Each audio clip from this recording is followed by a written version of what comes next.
오늘 수요예배 가운데 예수님의 한 영혼 사랑이라는 제목으로 말씀 나누려고 하는데요.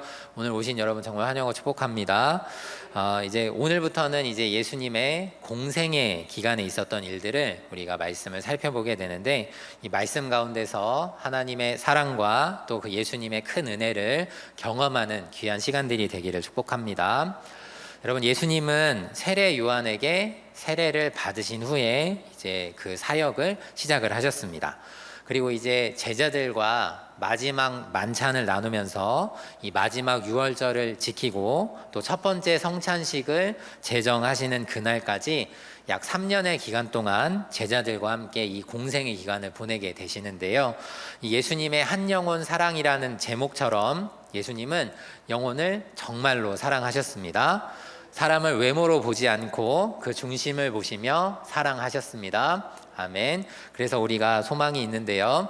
예수님께서 한 영혼을 사랑하실 때에 공중나는 새들보다 귀하게 여기셨고, 들에 핀 백합화보다 귀하게 여기셨고, 돼지 2,000마리보다 귀하게 여기셨고, 또 천하보다 귀하게 여기셨습니다. 아멘. 예수님께서 우리 한 명 한 명을 그렇게 귀하게 여기고 사랑하고 계시다라는 것을 믿으시고, 그 말씀과 그 약속을 통해서 위로받는 여러분들이 되시기를 바랍니다. 예수님의 한 영혼 사랑은 크게 이제 5가지 사역으로 나타나게 되는데요. 여러분, 이 5가지 사역 다 알고 계시죠? 예. 기억하시나요? 네. 먹고 가, 용, 기, 이렇게 5가지로 우리가 익히 알고 있는데, 먹이시고 고치시고 가르치시고 용서하시고 또 기도하셨습니다. 이렇게 우리가 예수님의 5가지 사역을 살펴보는데, 그 말씀 가운데 역사하시며 우리를 사랑하시는 그 예수님의 사랑으로 충만케 되기를 축복합니다. 아멘. 예수님의 이제 첫 번째 사역은 먹이시는 사역입니다. 이제 예수님은 공생의 기간에 첫 번째 일으키신 기적이 무엇이었냐면, 가나의 혼인잔치에서 물이 포도주가 되게 하셨습니다. 예수님의 어머니 마리아의 믿음과 또 하인들의 순종을 통해서 이 물이 포도주가 되는 기적이 일어났죠. 이후에도 예수님은 이제 계속해서 먹이는 사역을 계속 보여주셨는데, 우리가 잘 알고 있는 기적 중에 오병이어의 기적이 있습니다. 여러분, 말 안 해도 너무 제목만 들어도 잘 알고 계시죠? 예수님께서 공생의 사역을 시작하시고 많은 무리가 예수님의 소문을 듣고 예수님을 따라다녔습니다. 그들은 예수님께 하나님 나라에 대한 말씀을 듣고 또 예수님께서 행하시는 그 기적을 경험하기 위해서 예수님을 따라다녔는데, 예수님은 벳세다까지 따라온 그 무리들에게 온종일 말씀을 가르쳐 주십니다. 그리고 이제 날이 저물어서 이제 사람들이 집에 돌아가야 할 때가 되었는데, 사람들이 굶주린 것을 보시고 불쌍히 여기시면서 이제 제자들에게 먹을 것을 주라라고 이제 말씀을 하십니다. 여러분, 근데 제자들이 뭐라고 했는지 기억하십니까? 돈이 없어서 안 됩니다, 가게가 없어서 안 됩니다, 이렇게 안 되는 이유만 찾아냈는데, 예수님은 한 소년이 드린 물고기 2마리와 보리떡 5개를 가지고 축사하신 후에 떼어주셔서 거기에 있는 5,000명의 사람들이 먹고도 12강줄이나 되는 음식이 남게 되는 놀라운 기적을 일으켜주시고 보여주십니다. 여러분, 사람들은 그 먹을 것을 주시는 예수님의 능력을 보고 자기 육신의 고생과 굶주림을 끝내기 위해서 예수님을 왕으로 모시고 싶어 하는데, 근데 예수님은 그것들을 거절하시면서 자기가 왜 이 땅에 오셨는지 알려주십니다. 예수님께서 오병이어의 기적을 행하신 이유는 그 가난한 사람들을 불쌍히 여기는 긍휼한 마음 때문이었습니다. 자기를 높이려고, 어떤 높은 자리를 차지하고 인기를 얻기 위해서 그 기적들을 보여주신 것이 아니라 순전히 하나님 아버지의 마음으로 굶주린 자들을 긍휼히 여기는 마음으로 기적을 베풀어 주셨습니다.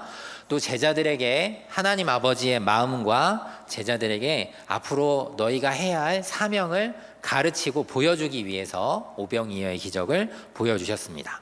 그리고 세 번째로는 생명의 떡 되신 예수님 자신을 나타내기 위해서 이제 이 일을 나타내셨는데, 우리 오늘 본문이었던 요한복음 6장 35절의 말씀을 다시 한번 읽어보겠습니다. 예수께서 이르시되 나는 생명의 떡이니 내게 오는 자는 결코 줄이지 아니할 터이요 나를 믿는 자는 영원히 목마르지 아니하리라. 아멘. 예수님은 만나처럼 하늘에서 내려주는 하나님의 사랑이며 또 생명을 주는 떡이 되시는 것입니다. 그래서 예수님을 만나는 자는 허기와 갈급함을 채우게 되고 그 인생이 변화되게 되는 것입니다. 새 생명을 얻고 영원한 생명을 얻고 하나님과 함께 살아갈 수 있는 힘을 얻게 되는 것입니다. 그리고 예수님의 사역에는 성찬식이 빠질 수가 없는데요. 예수님은 제사장 나라의 유월절을 마지막으로 지키면서 첫 번째 성찬식을 이제 제정하십니다. 예수님은 떡을 떼어 주시면서 받아서 먹으라, 이것은 내 몸이니라 라고 말씀하셨고, 예수님은 잔을 가지고 너희가 이것을 마시라, 이것은 죄사함을 얻게 하려고 많은 사람을 위하여 흘리는 나의 피, 곧 언약의 피다 라고 그렇게 약속해 주십니다. 생명의 떡 되신 예수님은 우리에게 오셔서 우리의 영과 혼과 육을 온전하게 구원하시려고 이 땅에 오신 것입니다. 여러분, 이것을 믿으시고 그 생명의 떡을 취하시고 예수님과 항상 함께하는 귀한 성도님들 되기를 축복합니다. 또 예수님은 십자가의 희생을 통해 단번에 모든 죄를 용서해 주셨습니다. 예수님의 살과 피를 먹은 우리는 이제 예수님처럼 거룩하게 구별된 삶을 살 수 있는 능력을 얻었고 그 은혜를 누리고 있는 것입니다. 아멘. 우리 갈라디아서 2장 20절의 말씀도 준비했는데요. 우리 다 함께 읽어보도록 하겠습니다. 내가 그리스도와 함께 십자가에 못 박혔나니 그런즉 이제는 내가 사는 것이 아니요 오직 내 안에 그리스도께서 사시는 것이라. 아멘. 여러분, 말씀을 깊이 보시기를 바랍니다. 이제는 내가 사는 것이 아니라 오직 내 안에 그리스도께서 사시는 것입니다. 여러분, 이 믿음으로 승리하며 믿음으로 살아가는 여러분이 되기를 축복합니다. 그리고 예수님의 두 번째 사역은 고치시는 사역입니다. 예수님은 질병으로 고통 가운데 있는 백성들을 불쌍히 여기시고 그들을 치유해 주시고 고쳐 주셨습니다. 근데 예수님은 이제 초기에 사역을 하실 때에 이런 치유의 기적들이 일어났을 때 그 고침받은 사람들에게 가서 아무에게도 말하지 말아라 이렇게 당부하시는 것을 우리가 볼 수 있는데요. 왜 말하지 말라고 했는지에 대해서 여러 가지 견해들이 있지만 예수님은 이 병을 고치는 것보다 하나님 나라를 전파하는 것이 더 중요하다는 것을 아시고 중심을 잡으셨습니다. 자, 여러분, 우리에게 치유의 능력이 나타나면 어떨까요? 하나님께 영광을 돌리고 또 사람마다 은혜로 충만해야 하지만 이전에 치유의 그 은사들을 경험했던 사람들 중에 교만하여져서 넘어진 사람들을 보면 어떻게 되었습니까? 중심을 잃어버리고 하나님께 영광을 돌리는 것이 아니라 자기를 높이는 자가 되기도 하고 또 예수 그리스도의 십자가의 복음이 전파되기를 위해서 그 치유의 능력을 경험하는 것이 아니라 그냥 치유 자체에만 매달리게 되는 것을 우리가 많이 봐왔습니다. 근데 그 중에서도 예수님은 중심을 잡으셨고 끝까지 하나님이 기뻐하시는 길을 걸어가셨습니다. 여러분이 예수님처럼 예수님을 믿고 예수님을 따라가시기를 바랍니다. 근데 모든 것을 또 감추신 건 아니에요. 나병 환자를 고치실 때는 말하지 말라라고 이렇게 하지 않으시고 대제사장에게 가서 너의 몸을 보여주고 정결케 되었다라는 것을 확인받고 가정과 또 사회로 돌아가라라고 이렇게 말씀해 주셨습니다. 그래서 예수님은 자기의 이름을 높이는 것이 아니라 한 영혼을 사랑하고 그 영혼을 온전하게 치유하시며 단순히 그의 몸만 회복시키시는 것이 아니라 그의 삶을 회복시켜 주시는 것을 우리가 말씀을 통해 볼 수가 있습니다. 아멘. 자, 그러면 치유받은 사람들이 예수님을 가서 전했을까요? 전하지 않았을까요? 네, 전했습니다. 그들은 전하지 말라는 얘기를 들었지만 전할 수밖에 없었어요. 왜 그랬을까요? 그들의 마음이 이미 뜨거워졌기 때문입니다. 놀라운 일을 경험했기 때문입니다. 저절로 그의 입에서 난 하나님을 찬양하는 찬양이 흘러나왔고 자기를 치유해 주신 그 예수님을 전할 수밖에 없었던 거예요. 그리고 이 치유받은 자들은 사실 아무 말 하지 않아도 치유받고 회복되어 있는 것 자체가 증언하는 것이나 다름이 없습니다. 나병이 나았어요. 이게 불가능한 일이잖아요. 장님이 보게 되었어요. 이것도 불가능한 일이죠. 안진뱅이가 걷게 되었습니다. 이런 놀라운 기적들 앞에서 많은 사람들은 그냥 그 사람이 회복된 것을 그냥 보기만 해도 도대체 누가 고쳐주셨는가 가서 물어봤을 것이고 꼬치꼬치 캐물었을 것이고 결국은 예수님 때문이다라는 것을 알게 된 것입니다. 그래서 이제 예수님을 많은 사람들이 이제 따라다니게 되는 것인데요. 예수님이 병을 고쳐주신 기적은 이제 사복음서에 보면 72번 등장한다고 합니다. 수많은 사람들이 그 예수님의 능력을 경험하기를 원했고 예수님은 그 모든 한 영혼 한 영혼을 사랑하시며 그 능력들을 드러내시고 그들을 치유해 주셨습니다. 아멘. 우리에게도 동일한 은혜들이 나타날 줄로 믿습니다. 여러분, 예수님은 말씀 가운데 백부장의 하인을 고치셨습니다. 안식일에 날 때부터 맹인된 사람을 고쳐주셨습니다. 죽은 나사로를 살리셨습니다. 이렇게 치유의 기적을 통해서 예수님은 이방인도 믿음이 있으면 기적을 경험한다라는 것을 보여주셨고 안식일의 주인이 누군지에 대해서 알려주셨습니다. 또 질병 중에는 죄의 결과로 인한 것이 아니라 하나님의 영광을 위한 병이 있다라는 것을 보여주셨습니다. 그렇게 우리에게 참 생명을 주시는 생명의 떡이다라는 것을 예수님께서 계속해서 보여주시는 거죠. 여러분, 우리 교회는 지금 이제 성령 치유 훈련 학교를 통해서 이 치유의 역사에 집중을 하고 있습니다. 우리 첫 번째 집회 가운데 강사님이신 강태현 목사님을 통해서 배운 그 능력 기도 여러분 계속하고 계십니까? 여러분, 그 능력 기도를 통해서 구체적인 응답과 또 치유를 경험하시고 우리가 기도할 때에 우리가 회복되고 또 우리의 가족들이 회복되고 우리의 이웃들이 회복되는 것을 경험하면서 하나님의 은혜를 크게 경험하시고 또 하나님을 크게 찬양하시고 그 놀라운 간증들을 전하고 다니는 또 예수 그리스도의 그 놀라운 복음을 전파하고 다니시는 모든 성도님들이 되기를 축복합니다. 아멘. 그리고 예수님은 이제 세 번째로 가르치시는 사역을 하셨습니다. 여러분, 예수님은 무엇을 가르쳐 주셨을까요? 네, 바로 하나님의 나라를 가르쳐 주셨습니다. 예수님은 이제 밤중에 자기를 몰래 찾아온 니고데모에게 물과 성령으로 거듭나야 한다라고 알려주시면서 그 하나님이 사람을 얼마나 사랑하시는지 알려주시는데요. 우리 요한복음 3장 16절의 말씀을 한번 같이 읽어보겠습니다. 하나님이 세상을 이처럼 사랑하사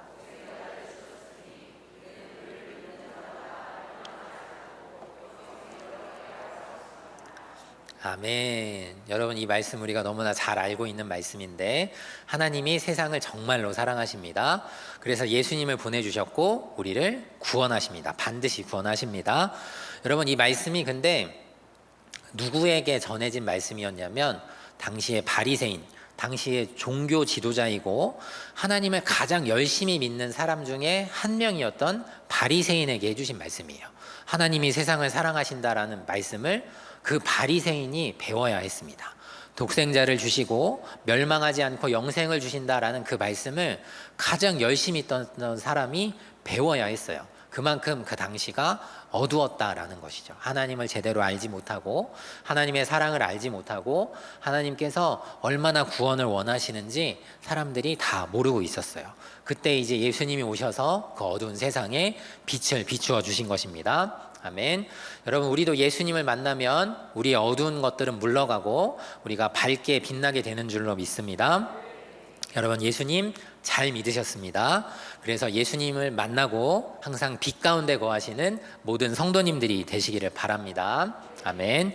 또 예수님은 이제 산상수훈을 통해서 참으로 복된 자가 누구인지 세상의 상식과는 다른 하나님 나라에 대해서 이제 가르쳐 주십니다.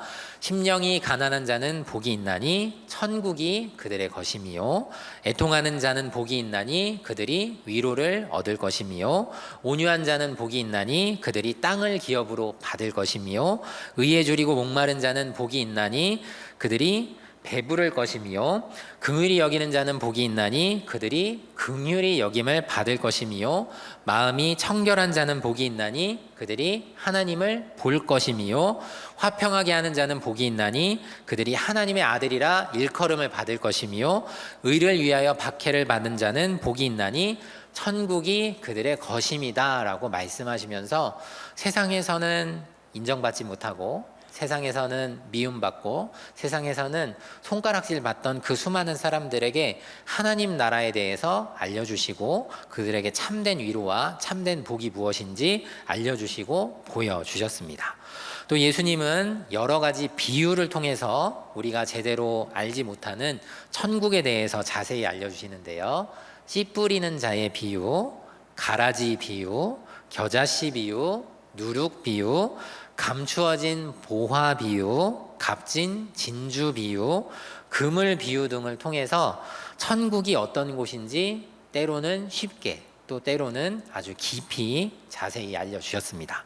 여러분, 예수님은 거듭남과 천국에 대해서만 말씀하시지 않고 또 인자가 순환당해야 한다라는 것을 이제 순환 예고하는 것, 이 십자가의 고난을 받을 것에 대해서도 미리 예고를 해주셨는데요. 예수님이 이제 고난 받아야 된다라고 말씀하실 때에 베드로가 그런 일이 없을 것입니다라고 이제 만류했다가 사탄아 내 뒤로 물러가라라고 아주 호되게 혼이 났죠.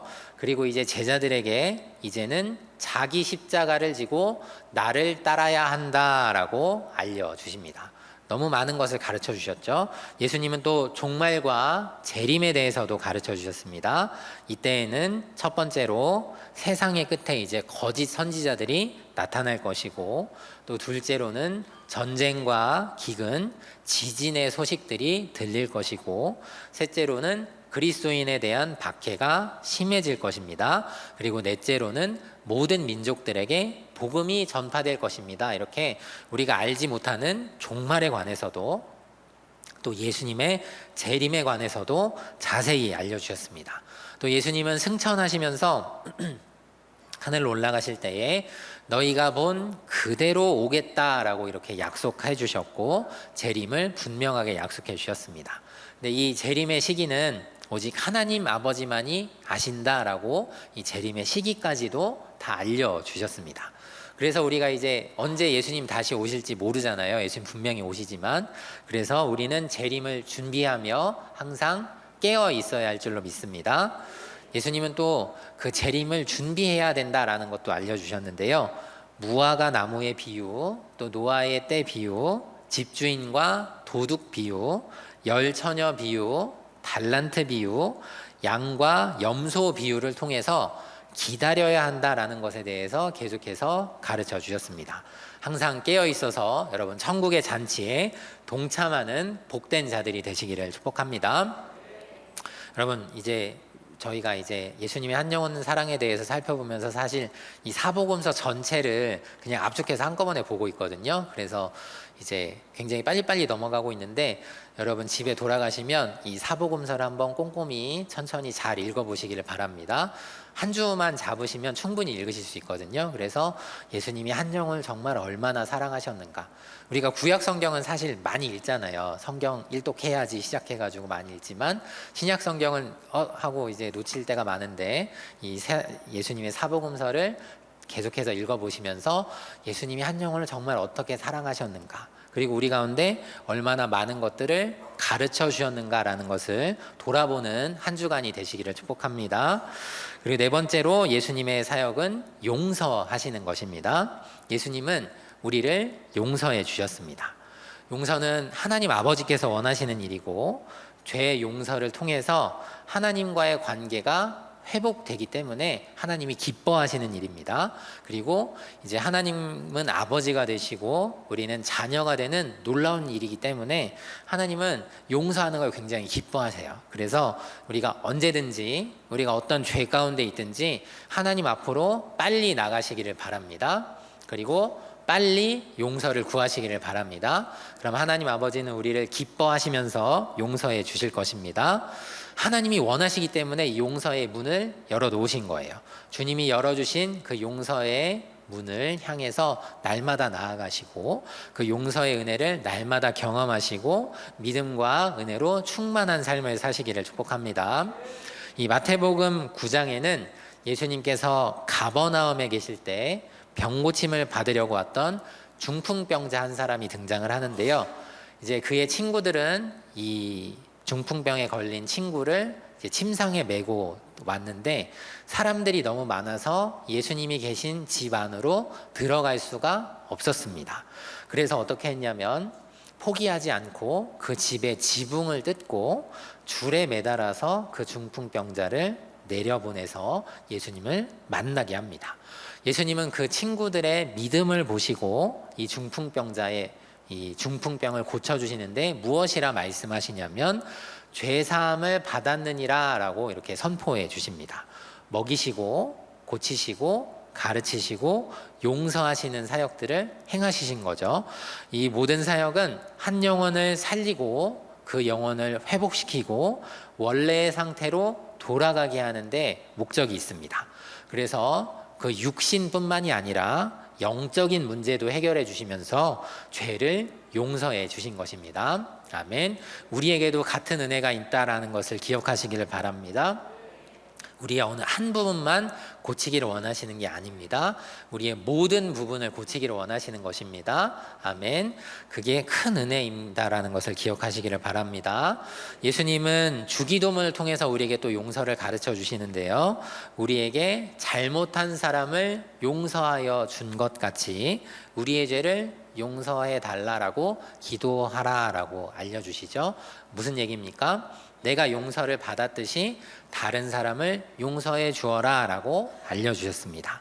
이처럼 예수님은 한 영혼 한 영혼을 사랑하시면서 이제 사회의 통념들을 깨뜨리시는데 가난한 사람은 안 된다라는 것들을 깨뜨리시고 병든 사람은 안 된다라는 것을 깨뜨리시고 못 배운 사람은 안 된다라는 것을 깨뜨리시고 죄인은 안 된다라는 것을 깨뜨리십니다.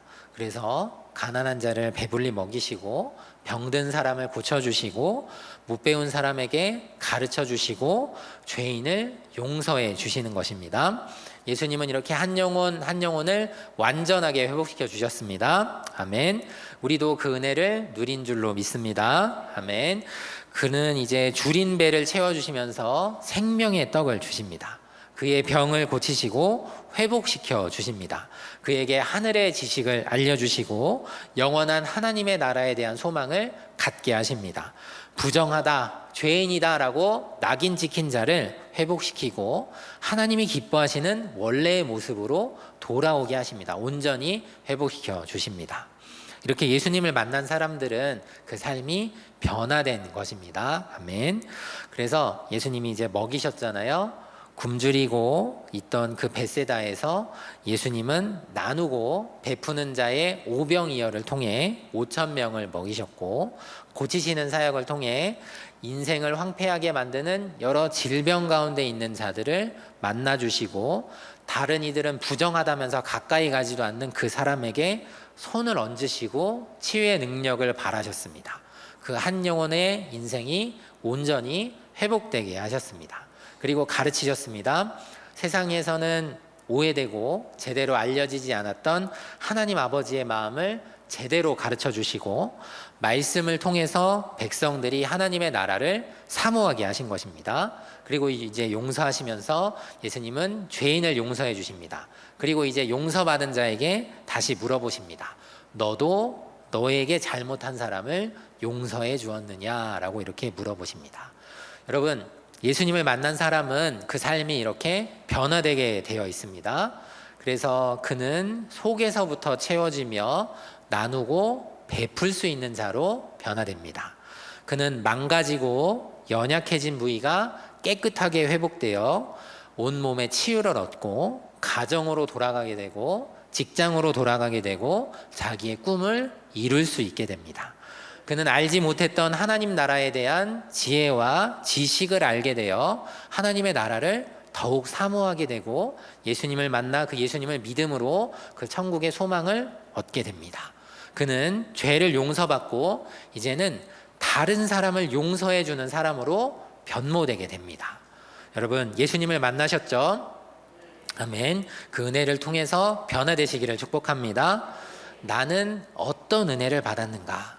이제 나는 어떻게 변화되어야 하는가? 여러분, 말씀을 통해서 비춰보시고 또 변화되고 순종하는 것을 통해서 하나님께 영광을 돌리고 또 예수님 앞에 기쁨이 되는 성도님들이 되기를 축복합니다. 아멘. 예수님은 이제 계속해서 용서에 대해서 또 알려주시는데, 이제 베드로가 와서 물어봅니다. 당시에는 이제 한 3번만 용서해줘도 많이 용서해준다라고 생각하는 시절이었는데, 예수님, 사람을 7번 용서해주면 될까요? 라고 묻는 그 베드로에게 70번씩 7번이라도, 그러니까 계속해서 끝없이 용서해 주라고 가르쳐 주셨습니다. 또 10,000달란트 빚진 자가 탕감을 받았을 때에 100데나리온 빚진 자를 용서해 주지 않아서 이제 다시 벌받는 그 비유를 알려주시면서, 너가 용서받은 것처럼 다른 사람을 용서하라라는 것을 분명하게 가르쳐 주십니다. 여러분, 예수님은 자기의 사람을 사랑하시되 끝까지 사랑하셨습니다. 그래서 십자가에 달려서 죽음을 맞이하는 중에도 아무도 원망하지 않고 기도하면서 이렇게 말씀하셨습니다. 아버지, 저들을 사하여 주옵소서, 용서하여 주옵소서, 자기들이 하는 것을 알지 못함이니이다. 여러분, 그 예수님의 사랑을 기억하시고 나의 삶에도 같은 은혜가 있기를 소망하시기를 바랍니다. 예수님을 닮아서 용서하는 그리스도인이 되시고, 그 용서를 통해서 더 큰 은혜와 평화를 누리는 여러분의 삶이 되기를 축복합니다. 그리고 이 예수님은 이제 마지막 5번째로 기도하는 사역을 감당하셨는데, 여러분, 예수님이 얼마나 바쁘셨는지 아시죠? 예수님은 수많은 무리에게 둘러싸여서 이 식사하실 시간이 없을 정도로 바쁘게 사역하시면서도 기도하는 것을 항상 잊지 않으셨습니다. 여러분, 예수님의 사역이 어떻게 시작되었습니까? 광야에서 40일간의 금식의 기도로 시작되었습니다. 새벽에 기도하셨고 밤에 기도하셨습니다. 중요한 일을 앞두고는 특별히 더욱 기도하셨습니다. 십자가를 지기 위해서는 더욱 기도하셨는데요. 여러분, 예수님은 또 제자를 선택하기 전에 기도로 준비하셨습니다. 또 제자들에게도 너희는 이렇게 기도하라 라고 기도를 가르쳐 주셨습니다.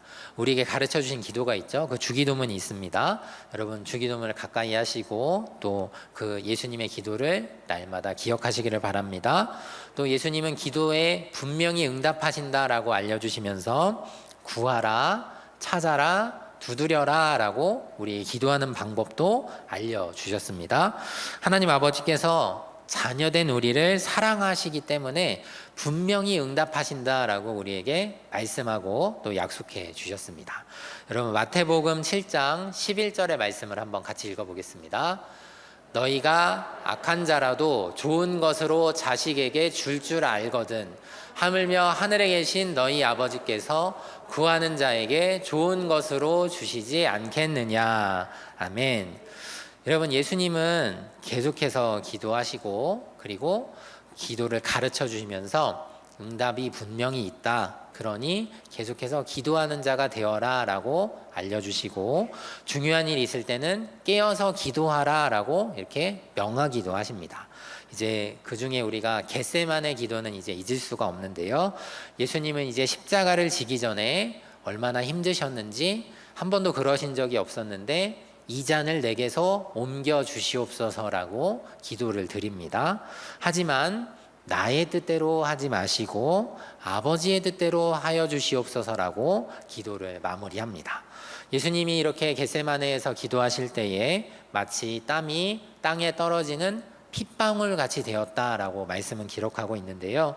그만큼 간절히 십자가를 앞두고 마음에 이런 번민과 어려움을 겪으시면서 기도하셨습니다. 근데 이제 함께 기도하러 올라갔던 제자들은 어땠죠?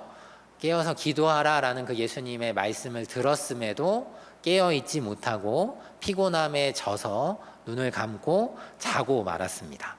말씀에 순종하지 못하고 잠들어 있었죠. 여러분, 우리는 예수님의 기도를 또 예수님의 말씀을 기억해야 하는 줄로 믿습니다. 아멘. 기도해야 될 때에 잠들지 말고 우리의 뜻을 이루는 것이 아니라 하나님 아버지의 뜻을 이루는 기도하는 자리를 나가시기를 축복합니다. 그래서 하나님 아버지의 말씀을 깨닫고 그 뜻을, 그 마음을 깨닫고 순종하는 여러분이 되기를 축복합니다. 이제 우리는 예수님의 말씀대로 자기의 십자가를 지고 예수님을 따라가야 합니다. 예수님은 율법이 이제 드러낸 그 모든 죄악들을 십자가에서 다 씻어내시고 용서해 주셨잖아요. 이제 그 율법은 사람을 살리지 못하고 사람이 얼마나 큰 죄를 지었는지만 보여줬지만 그 사람을 바꾸지 못하는 율법을 완성시켜 주십니다. 하나님 사랑, 이웃 사람의 계명을 주시고 내가 너희를 사랑한 것 같이 너희도 서로 사랑하라 라는 새 계명으로 바꾸어서 그 계명을 완성시켜 주십니다. 여러분 그 계명들을 지키시고 또 그 십자가의 은혜를 경험하시고 날마다 누리는 여러분들이 되시기를 바랍니다. 그래서 그 십자가의 은혜로 구원을 얻고 또 우리의 순종과 또 하나님이 기뻐하시는 열매들을 통하여 하늘의 상급을 쌓고 사람들에게 그리스도의 향기를 전하는 모든 성도님들이 되기를 바랍니다. 이렇게 예수님을 따라가는 제자의 삶, 우리의 삶은 예수님처럼 한 영혼을 사랑하는 삶이 되어야 하는 것입니다. 자, 여러분, 예수님이 한 영혼을 사랑하셨습니까?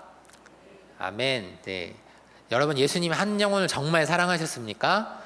아멘. 자, 여러분은 그러면 예수님처럼 한 영혼을 사랑하고 계십니까? 아멘. 네. 정말로 사랑하시기를 축복합니다.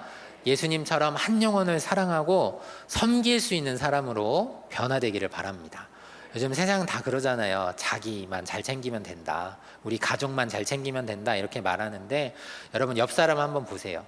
우리 교회에 붙여주신 우리 동역자들을 위해서 중보하고 축복하고 기도해주는 일들이 더 많아지기를 원합니다. 또 이 자리에 없을지라도 우리의 가족들 또 우리의 이웃들 우리가 만나는 사람들에게 축복하고 그들에게 하늘의 복을 흘려보내고 예수님의 사랑을 전하는 우리 모두가 되기를 축복합니다. 여러분 예수님이 한 영혼을 어떻게 사랑하셨습니까?